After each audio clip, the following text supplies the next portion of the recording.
And welcome back to Bloodrock, everyone. It's been several months since my last episode, and you might recall that previously I had a lot of trouble maintaining progress just because I'm constantly fighting mobs from Jasons to Blood Moons, and also there's this great bug where mobs aren't despawning because of one of the resource packs I'm using. So it's been quite a struggle. I decided to take a completely different approach to the way I record and edit since the last episode. So in this episode, you're going to see a ton of progress from me upgrading my gear to completing the Psycho House and completing the Bates Motel Villager Trading Hall. But if you're more interested in the destination than the journey, I wouldn't be offended if you decided to skip ahead. So I want to do some slight redecoration for my chests here, so it's time that I unveil one more mod pack I have on here. And that's Placeable Items by Foxy No Tail. It works kind of like invisible item frames. You just combine a non-placeable item with a slime ball, and it'll give you a new version of that item. And then I can go and then place these anywhere I want, including the ceiling, and I can rotate it anyway. And the reason to have these over invisible item frames is just a little bit less lag. So this is to put on the mob drops container. This is for the nature container. This is for equipment. And this one is for minerals.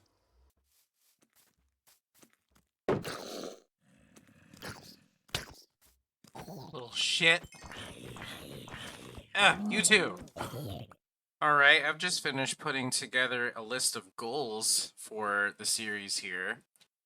I want to build a redstone lunar calendar to help me determine when it's going to be a blood moon instead of just being surprised every single damn time. I want to collect every single vanilla mob head. That includes skeleton skulls, which I just got, creeper heads, dragon heads, everything that's actually in the vanilla game. I want to erect the Psycho House, which thank you, Minecraft, for letting me write the word erect. You usually are not cool about that. Which obviously I'm in the progress of erecting the Psycho House right there. I want to erect the Bates Motel and have it be a villager trading hall. I want to build a nether base, and I want piglin bartering farms in it. I want to storm several bastions for Gilded Blackstone for reasons. You'll find out when the time is right. I also want to get my wings, which of course entails defeating the dragon. I maybe, possibly, no promises, might attempt to defeat the Wither, but the Bedrock Wither fucking sucks. So I don't know if I'll actually do it. And then I want to reclaim an entire ancient city for a yet to be determined purpose. And just to touch on my food situation here, I've been killing every cow and sheep I see still. Not a big fan of pork, but, to each his own. And I'm also working on something here. I got 2 chickens who are laying eggs for me, and when I get about a full row here, I'm going to make an automatic chicken cooker.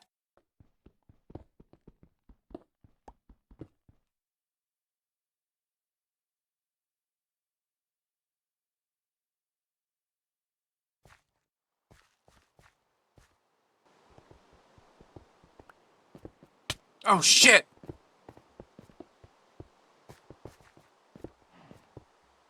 Ah! Oh my god. I'll be back. Woo!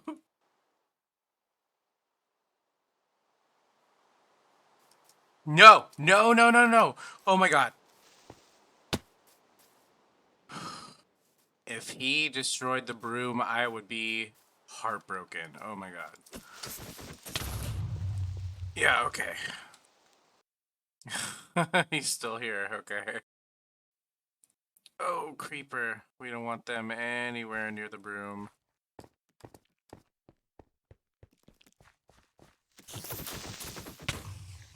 Ooh. Great.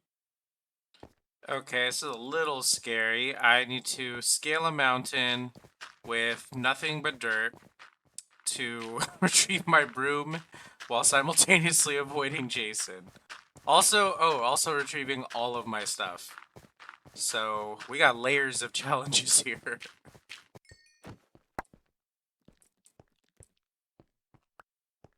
he gonna kill the horse? That guy's a fucking monster. No! Really? Maybe we can kick him off this damn mountain even.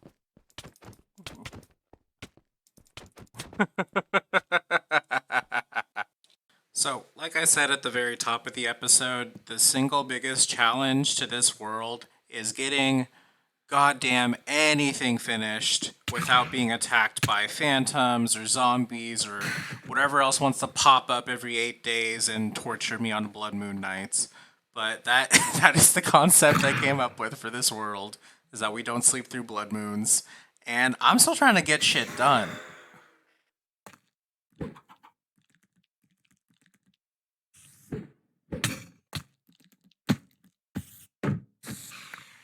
After getting the chicken cooker set up, my next challenge was to transfer some villagers over to where the trading hall was going to be.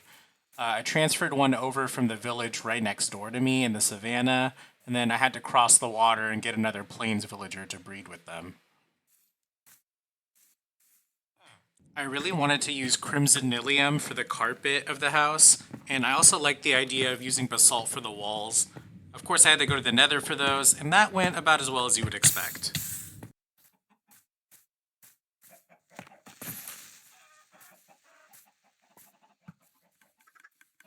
Well, there's a creeper in my chicken cooker, but at least it's working.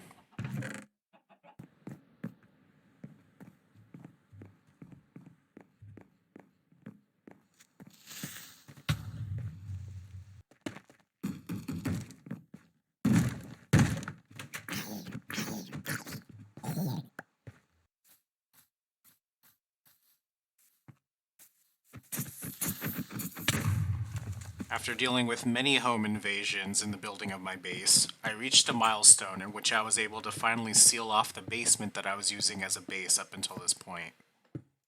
After completing all the interiors, the final step I needed to finish my base was to craft some candles. What I like about candles is that they help to set a very moody and broody, dark atmosphere while still preventing mob spawns. And it's done. There's the Norman Bates house from Psycho. Let me park real quick and give you a tour of the inside. So I'm definitely not the first person to make the Norman Bates house in Minecraft. Far from it, actually. I found a ton of designs online, but honestly, I didn't really like any of the designs and decided to do my own thing. I'm not necessarily. I got this. I don't necessarily consider myself much of a builder, so this was honestly like a massive exercise for me to design the house and build it to my specifications and try and decorate it.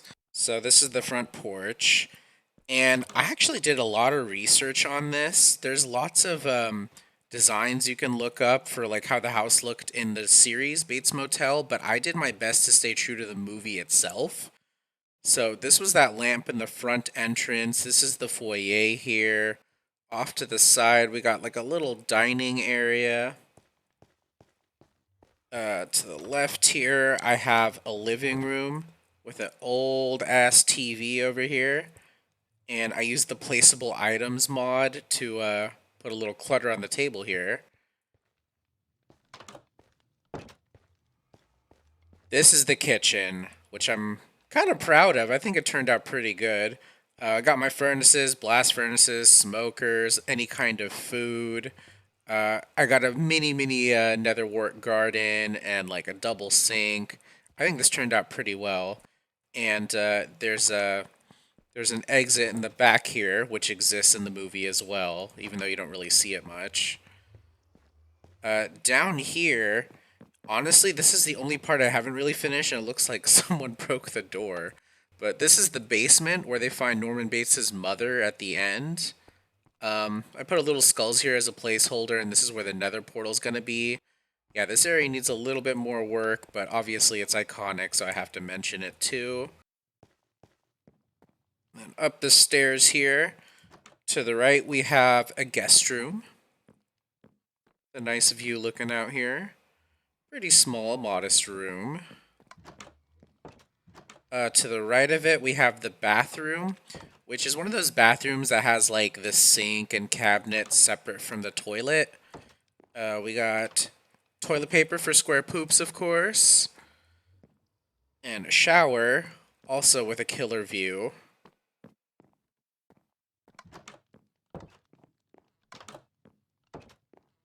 This is the upper floor. And here is Norma Bates's room. She's got the king-size bed, and this is the chair that she like looks out over the hotel from. And there's also a fireplace, which we'll come back to later as well. I made this like a little reading nook. This is one of like the parts of the schematics or whatever that didn't quite have like a set purpose. I think there was a table and chairs, perhaps, but yeah, I just think of it as a cute little reading nook. And then this is Norman's room right here. Very, very small and humble. And from Norman's room, you can get into the attic, which is where I have all the storage. And I also have an enchanting table set up here. And then from here, I can also exit to the roof, which is where I park my broom. I can enjoy the views from here. Bit of a spoiler down there, we'll come back to that. And if I'm like flying in and wanted to enter the house this way through the chimney, I can do that. Which I don't remember it splattering blood before. I think that might be, I don't know if they updated the mod pack or something got updated, but I don't remember that before.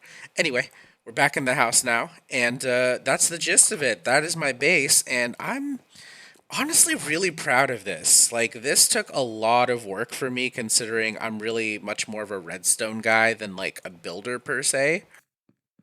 And shout out to the homie Ankerger, who is the only one of my Minecraft friends who was brave enough to visit me in Bloodrock while I was working in this world.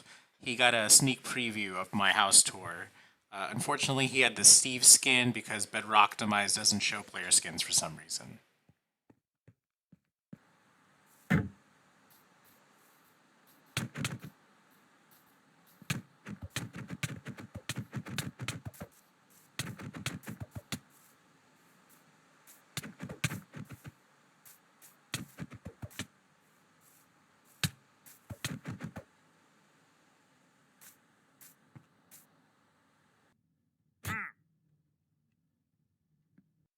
Now that my base is complete, the next important thing I need to do is to build infrastructure for villager trading. So I built an automatic pumpkin and melon farm next door to my base, and then I locked in some essential trades for fortune enchantment, armor, other basic needs like that.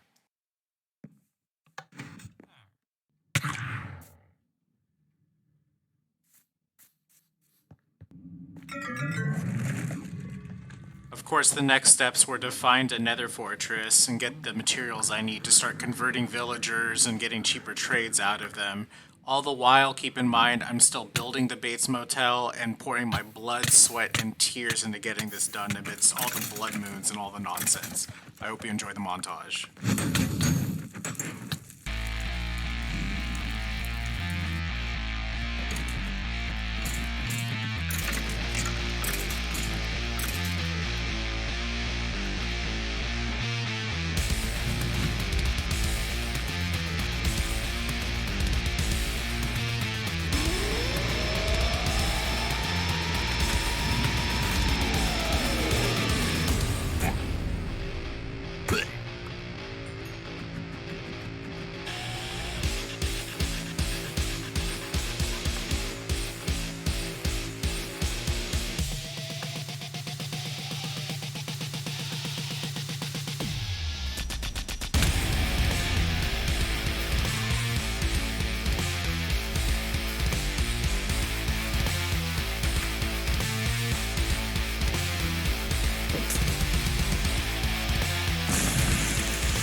Good morning, and welcome to the newly constructed Bates Motel. Let me show you around. So this place took me quite some time to build, and I'm very proud of how it turned out overall. This is definitely one of the most unconventional villager halls I've ever seen. So let me give you a tour of the place. Obviously, we got the front office here. There's nothing too exciting or important going on here except for the back of the office, which I haven't really decorated yet. This is the last part that needs decorating here. But this is where I keep my converter zombie. His name is Plonker. And you might have noticed that the paintings look a little different. I actually created my own custom resource pack for horror paintings, which has like stills and icons from famous horror movies. This, of course, is Wendy from The Shining during the Here's Johnny scene.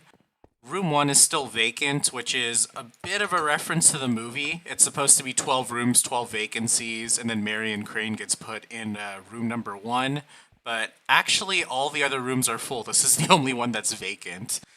This is what the motel rooms look like. The plants differ a little bit, and the paintings differ a little bit in each place. But, you know, we got a queen bed, we got a TV, and then I got Chucky in this painting. I got Freddy's, his like razor finger thingies, whatever you want to call those. And then in the bathroom, I have an actual flushable toilet. And a shower, of course. It wouldn't be the Bates Motel if every room didn't have a shower. And I'm not going to go through all 12 of these rooms, but I did completely like style and decorate every single one down to all of the bathrooms. And then I have signs above each one with the type of villagers and the highlight trades that are in there. So here's a couple farmers. One's hanging out in the shower here, and one's at the toilet. Hey, flush when you're done. Jeez. You can also see that the parking lot is fully done here. I got the chairs outside of each hotel room, just like in the movie. And I put up a sign with banners. I don't do a whole lot with banners, so this was kind of exciting for me. And then this, I made a redstone lunar calendar. And just to show you how the lunar calendar is going to work here, the sun's setting here, and this is telling me that we're going to have a half moon tonight, waning. So as the moon is rising over here, we're going to see it's the same shape. Yeah, so there's a half moon rising there. And again, it's waning because we had a blood moon 2 nights ago. So the whole idea is that this is supposed to prepare me and not be caught off guard every time it's a blood moon. And let me show you how this works. This only updates once a day. Very important, because if it updated twice a day, it would kind of break the whole thing. But if I go to sleep here, which the farmer's room is my favorite for some reason,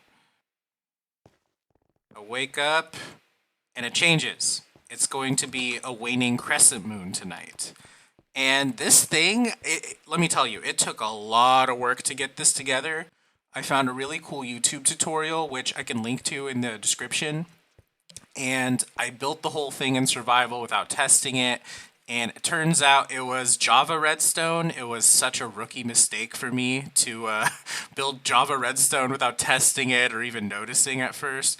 But I put in a lot more time than I want to admit into getting this to function for Bedrock Edition. And it's definitely not perfect. You kind of have to be within like 4 chunks the simulation distance in order for it to update correctly. Otherwise, I have to manually scroll through the moon phases here. But I think this is going to be a big help to me.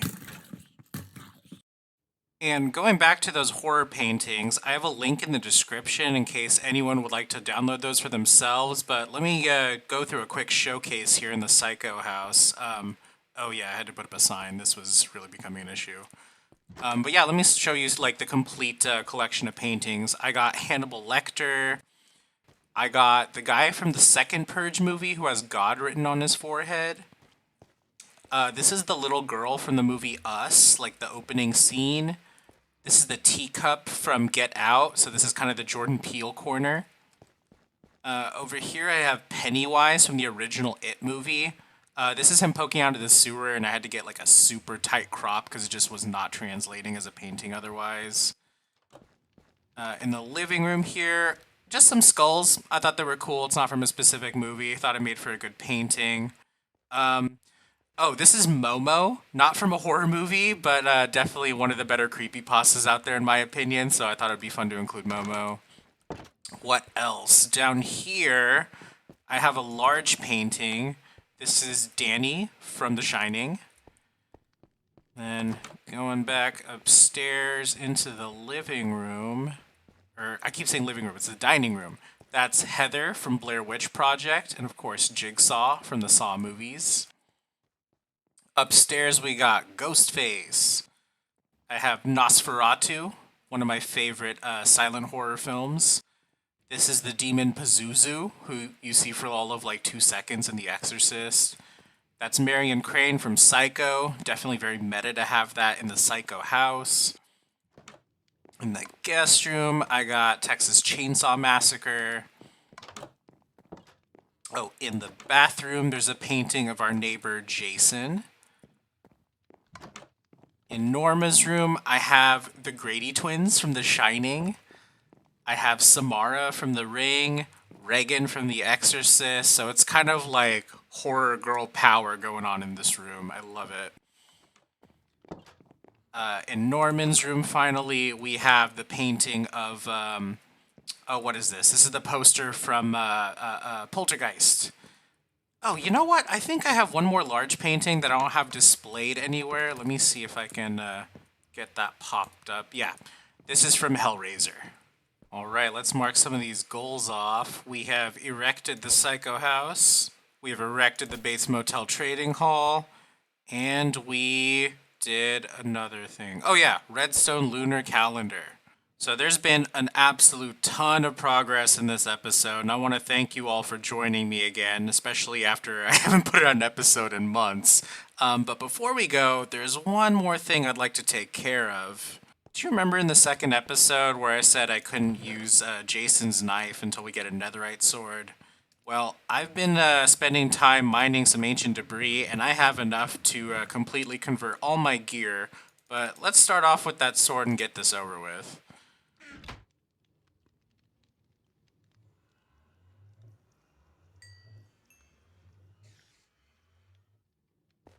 The question is, do I have a smithing table? I thought I did when I started this segment, and now I'm realizing I probably don't have a smithing table. Okay, yeah, fine, let's do that too. Boom.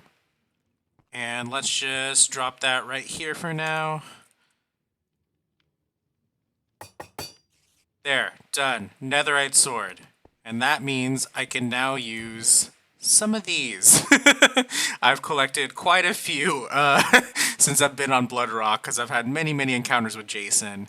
And I haven't tested this yet, but I believe I can actually enchant these. Let me see if I have... Yeah.